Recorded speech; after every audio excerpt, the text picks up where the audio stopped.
ആഗ്രഹമായിരുന്നു. ഞാൻ അന്ന് ആ ഒരു സെക്കൻഡ് ഷോയ്ക്ക് പോയാൽ മതിയായിരുന്നു. ഇന്ന് ഇവിടെ വന്ന് കിടന്ന് ഇങ്ങനെ കരയേണ്ട അവസ്ഥ വരത്തില്ലായിരുന്നു.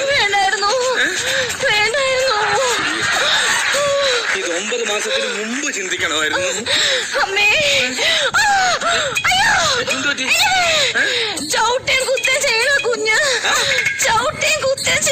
ദൈവമേ, ഇതിനകത്ത് വല്ല ബ്രൂസിലിയോ ജാക്കി ചാനോ വല്ലോ ആണോന്ന് അറിയില്ലല്ലോ. എന്തായാലും ഒരു കാര്യം ഉറപ്പിച്ചു, ആങ്കൊച്ച് തന്നെ ഒരൊറ്റ വിളിയാണ് എല്ലാ വർഷവും ഇതേപോലെ ഇവിടെ വന്ന് നിൽക്കേണ്ടി വരുന്നത്. ആൺകുട്ടി ആവാനാണോ ആഗ്രഹം, പെൺകുട്ടി ആവാനാണോ ആഗ്രഹം? ഏതായാലും എന്റേതാവണമെന്നായിരുന്നു എന്റെ ആഗ്രഹം. അതെ, ഞാൻ പോട്ടോ ടെൻഷൻ അടിപ്പിക്കാ. പോട്ടോ കറണ്ട് അടിച്ച പോലെ.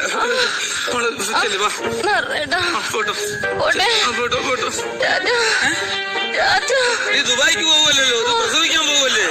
ടാറ്റയൊക്കെ കാണിച്ചു പോട്ടോ. എന്റെ പെണ്ണുമ്പിള്ള അവിടെ ഒറ്റയ്ക്ക് കിടന്ന് ടെൻഷൻ അടിച്ചിരിക്കുകയാണ്. അകത്ത് ആരെങ്കിലും ഉണ്ടോന്ന് അറിയാൻ വയ്യല്ല. നോക്കട്ടെ.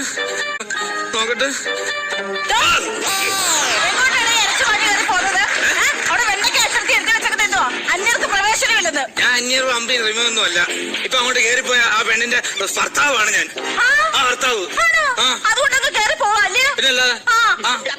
മിസ്റ്റർ, രാത്രി 8 മണി കഴിഞ്ഞാൽ പിന്നെ ഇവിടെ ആണുങ്ങൾ നിൽക്കാൻ പാടില്ല, അന്യര് പ്രവേശിക്കാൻ പാടില്ല. ഇത് ആദ്യത്തെ ആണോ? ഇല്ല, ഇത് രണ്ടാമത്തെ ഭാര്യ. ഇത് ആദ്യത്തെ പ്രസവമാണോന്നാ ചോദിച്ചത്. അത് എന്നോടാണോ ചോദിക്കുന്നത്? അത് അവളോടല്ലേ ചോദിക്കേണ്ടത്. അവളല്ലേ പ്രസവിക്കുന്നത്. അല്ല, ഒന്നാം തരം ഫാമിലി ഭാര്യയുമായിട്ടായിരിക്കും. മനോജ് എവിടെ? മനോജ്. ഭാര്യ പ്രസവിച്ചു, സുഖപ്രസവം. എന്ത് തോന്നിയ പറഞ്ഞത്? ഒരു കുഞ്ഞ് ജനിച്ചാൽ ആ കുഞ്ഞിന് പേരിടുന്നത് അതിന്റെ അച്ഛനമ്മയാണ്, അല്ലാതെ ഡോക്ടർ സിസ്റ്ററും കൂടെ ചേർന്നല്ല കുഞ്ഞിന് പേരിടുന്നത്. എവിടുത്തെ ന്യായമാണ്? എന്റെ കുഞ്ഞെ ഒന്നും വിചാരിക്കലേടോ.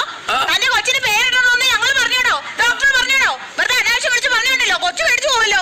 പിന്നെ നിങ്ങളിപ്പോ വന്ന് പറഞ്ഞോ, എന്റെ ഭാര്യ പ്രസവിച്ച് ശിവപ്രസാദിന് ഇപ്പൊ വന്ന് പറഞ്ഞല്ലോ. സുഖപ്രസവന്നാണോ പറഞ്ഞു? കുഞ്ഞിനെ കാണണോ തനിക്ക്? ദൈവമേ, എന്റെ പ്രാർത്ഥന കേൾക്കണേ. എന്റെ പ്രാർത്ഥന എനിക്ക് ആൺകുഞ്ഞിനെ തന്നെ കിട്ടണേ. ഈശ്വര, നീ എന്റെ പ്രാർത്ഥന കേട്ടല്ലോ. എനിക്ക് ആൺകുഞ്ഞിനെ തന്നെ കിട്ടിയല്ലോ. സന്തോഷം.